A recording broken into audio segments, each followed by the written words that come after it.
more affluent parents, the more educated mothers are better able to take advantages of the same common resources offered to them by the society, so they can build on what is that advantage. I'd say the most productive way to cope with change is to be prepared for it. I think it's the adaptability and flexibility. 在香港马会举办的一场慈善论坛上，2位获得诺贝尔奖的经济学家同时现身，来自于孟加拉国的尤努斯和来自于美国的赫克曼。他们成长和出生的环境差异巨大，但是他们都共同关注社会的不平等和贫困的问题，关注如何有效地去提升弱势群体的经济和生活的状况。经过深刻的思考他们给出了不同的解决方案。他们都拥有很大的决心去改变现有的状况，去改变人们固有的思维模式和思考，不受到任何的条条框框去限制他们的想象力和行动力。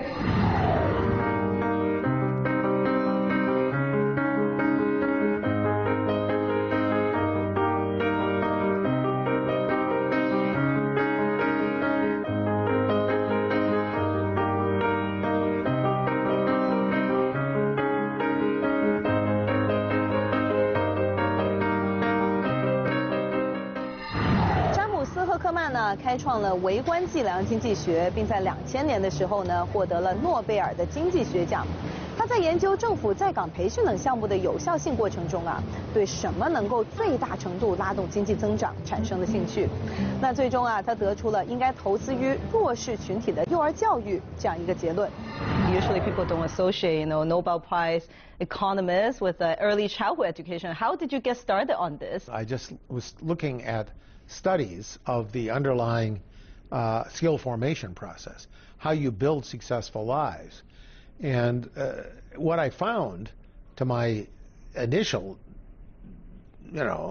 sorrow, was that many programs that were designed to help disadvantaged adolescent children, like job training programs that were targeted to disadvantaged people, those were not being successful from the point of view of looking at benefit and cost ratios, looking at rates of return, a failure, generally speaking.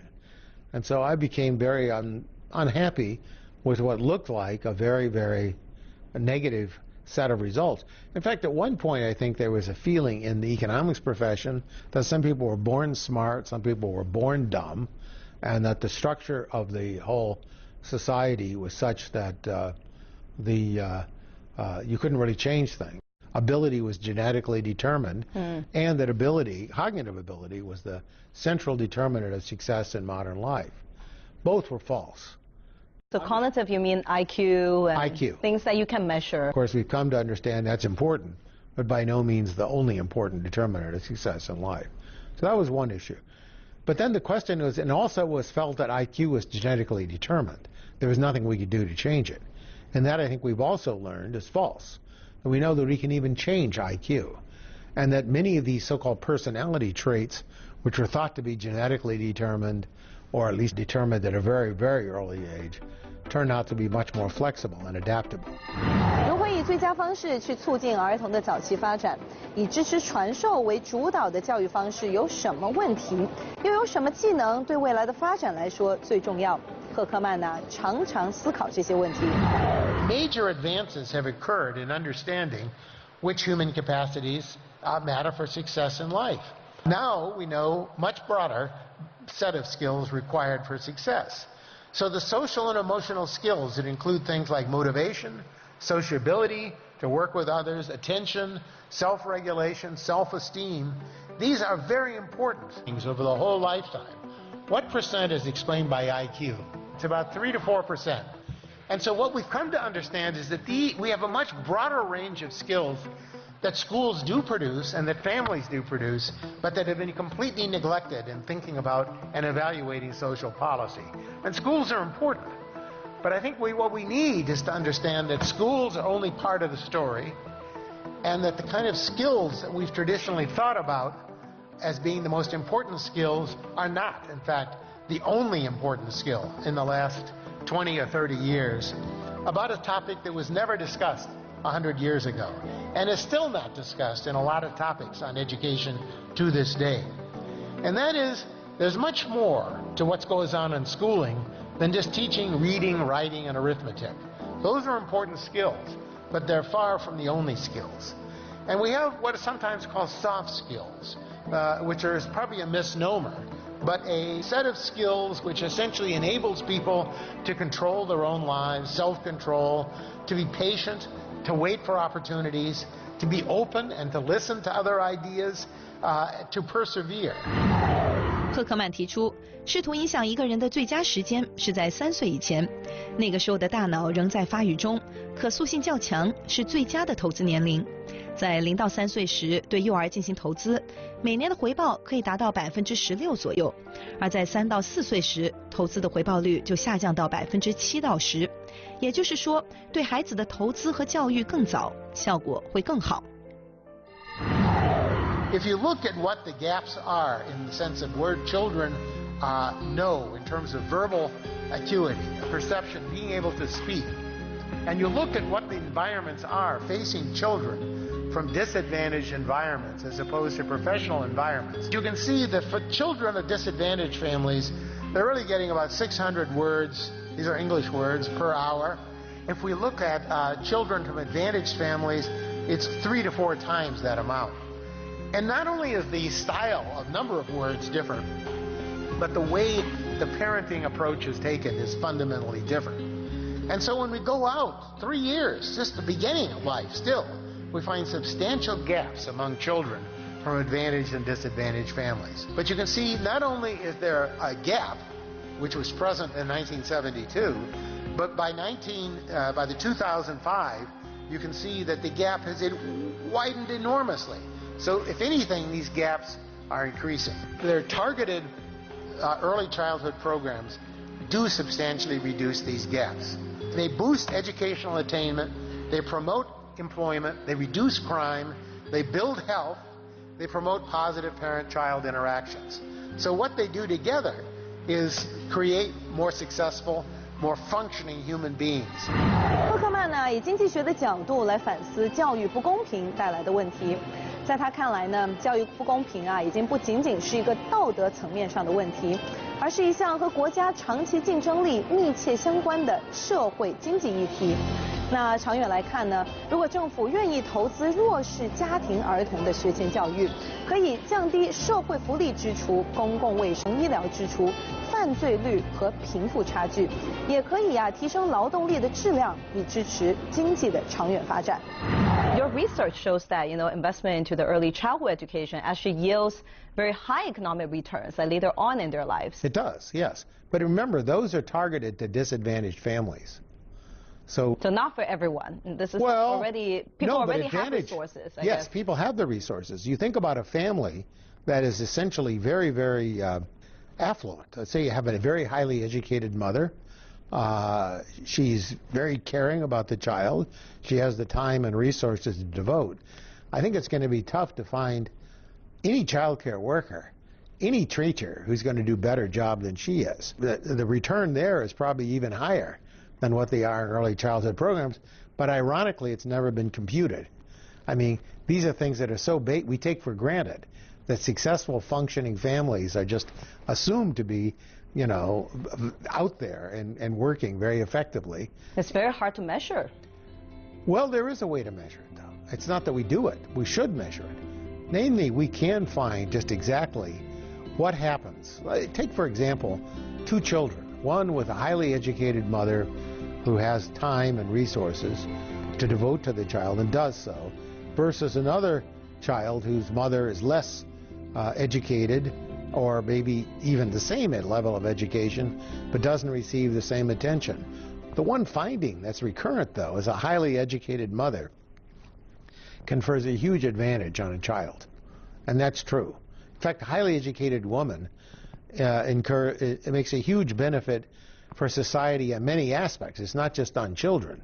I mean, it's been found, for example, even agriculture in China and in India and other countries. Even rural, relatively primitive agriculture, more educated women are actually very highly productive. Those non-market productivity is frequently ignored. The fact of having an educated partner a woman making decisions, a woman educating the children. Many of these factors are ignored in our discussions. But doesn't it mean that the have-nots, or if the families have less resources, their kids are more doomed? Because early childhood education means so much for their later development, and they just simply do not have the time and resources? Because we have options. And those options would include giving them early childhood education. By the government?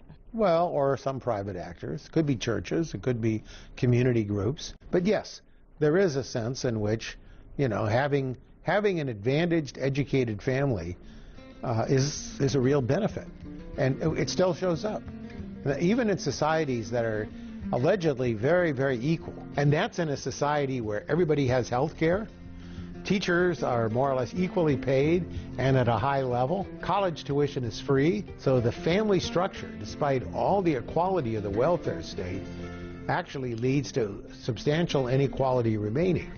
And there's a good reason for this, although it's not definitive yet. There's something, have you heard of the so-called Matthew effect? Well, there's a quote in the New Testament of the Bible called, it's a passage in Matthew. To those who have, more is given. Yes. That's the Matthew effect. Yes. The more affluent parents, the more educated mothers are better able to take advantages of the same common resources offered to them by the society, so they can build on what is that advantage.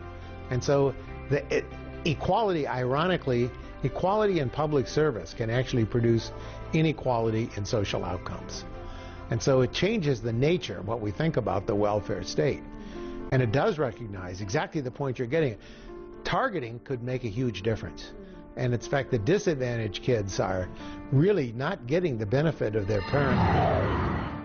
在80年代，牙买加曾针对弱势家庭的幼儿提出了一个发展计划，派出一些受过良好训练的健康助理，每个月花上1到2个小时走访这些家庭，指导父母如何与孩子进行互动，建立良好的家庭环境，以促进孩子的健康成长。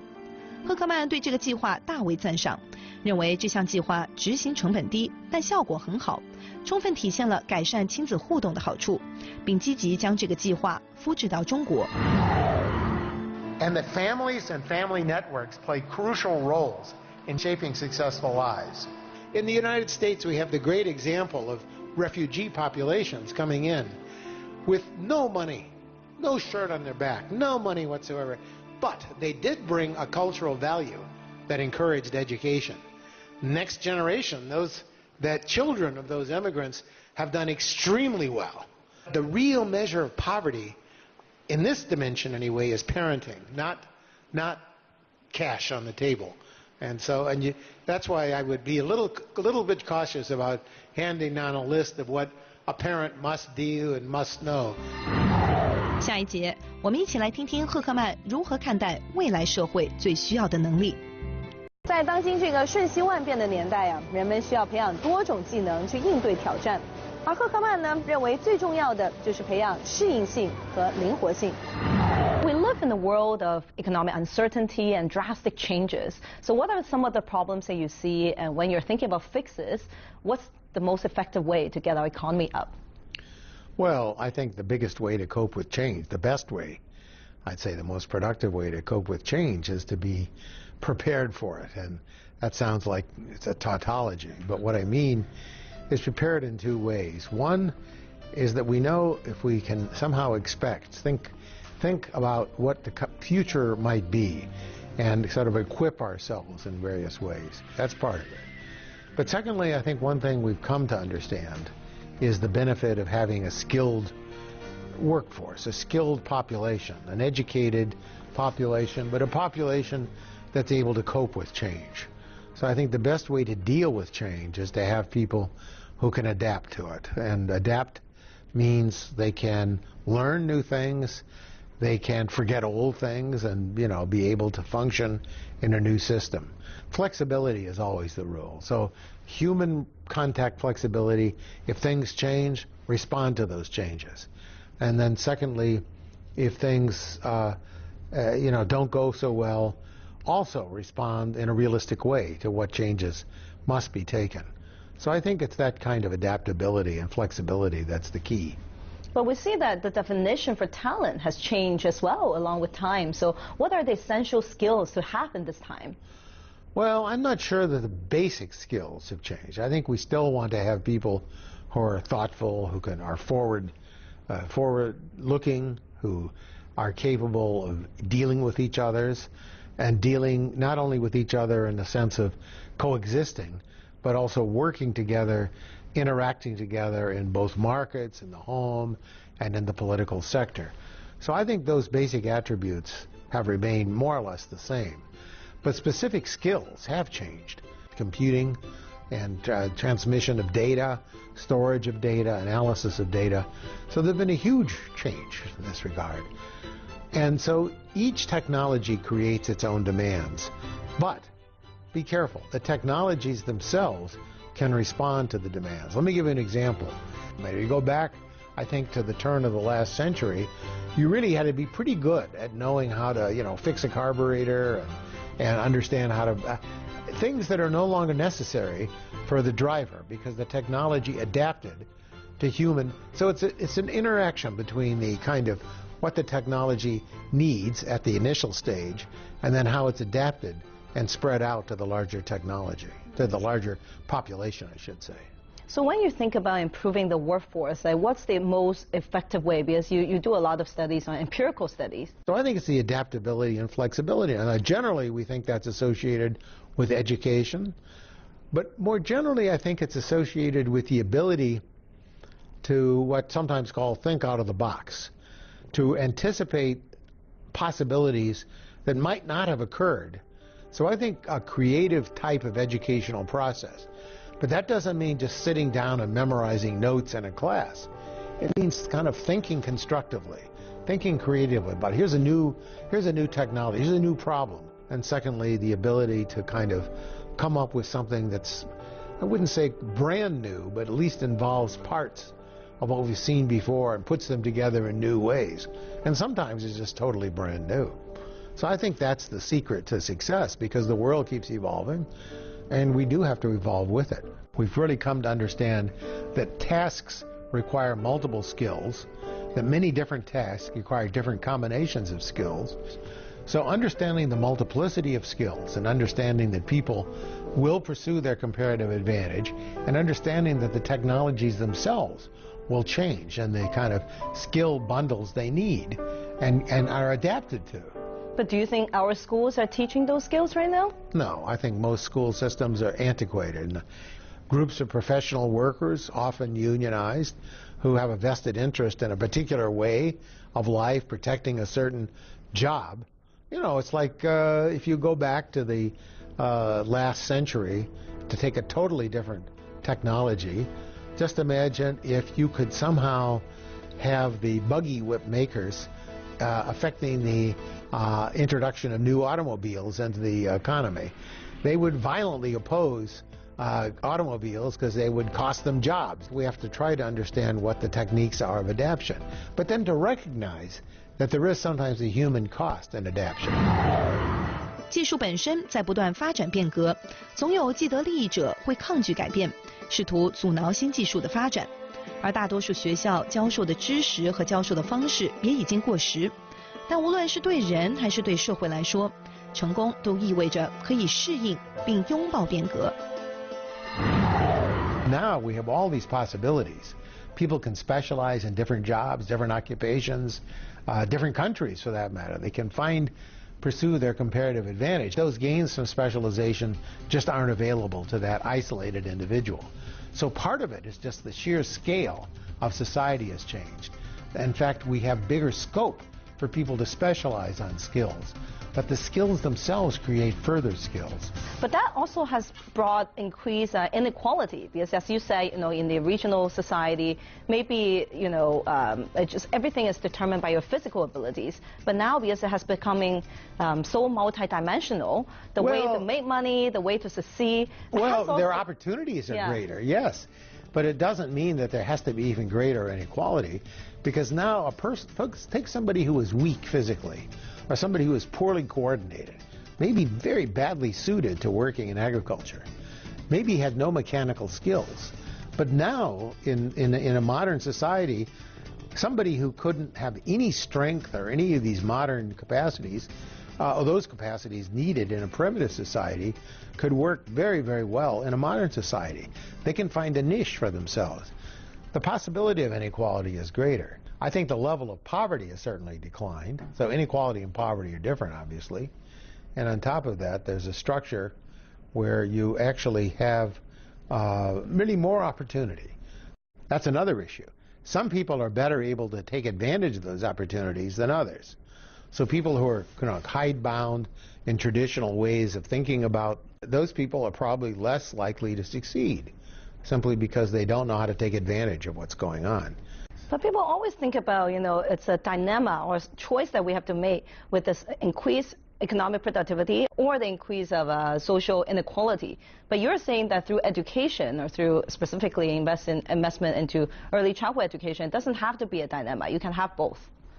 Well, no, there's always a trade-off. There's a dynamic that goes in here. I mean, humans have to make choices, and in fact, in richer societies, we make more choices.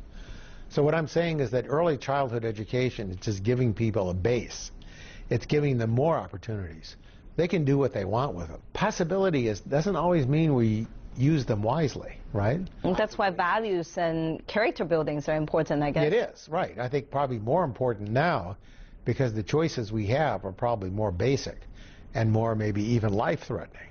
So we have to really understand that we are making these choices, and then to have some basic set of values to guide those choices. Now we have multiple choices, but that can be deadly for some people. I mean, if you have so many choices, they can just tear yourself apart deciding, what is it I really want to do, what is it I really want to be? So there is some value in having values, some deeper values which can guide you in those choices. 对于赫克曼教授啊，我的第一反应就是很难把这个诺贝尔经济学奖得主啊和幼儿学前教育联系在一起，因为在我们的感觉中啊，儿童早期教育呢是一个感性的问题，但是赫克曼呢却决定要通过大量的数据分析，加以这个深入的实证研究，基于分析的结果去判断政策是否有效可行。那他就发现呢，经济富裕的家庭呢，比起贫穷的家庭来说，一般都会投入到更多的时间和精力去亲子活动，亲子间的互动啊也会做得更好。因此呢，政府对贫穷家庭教育投资方面的介入就显得异常的重要。那在孩子还小的时候呢，如果我们可以教父母如何和小朋友进行更好的互动，这样来说呢，项目成本低，也可以有效去解决很多的社会问题。在赫克曼的眼中啊，是最高效的投资。感谢收看《湖北水镇领航者》。下一集，让我们一起回到40年前，跟随几位时代的弄潮儿，体验改革开放的浪潮如何影响一代代中国人，中国又是如何顺应时代的步伐走向富强。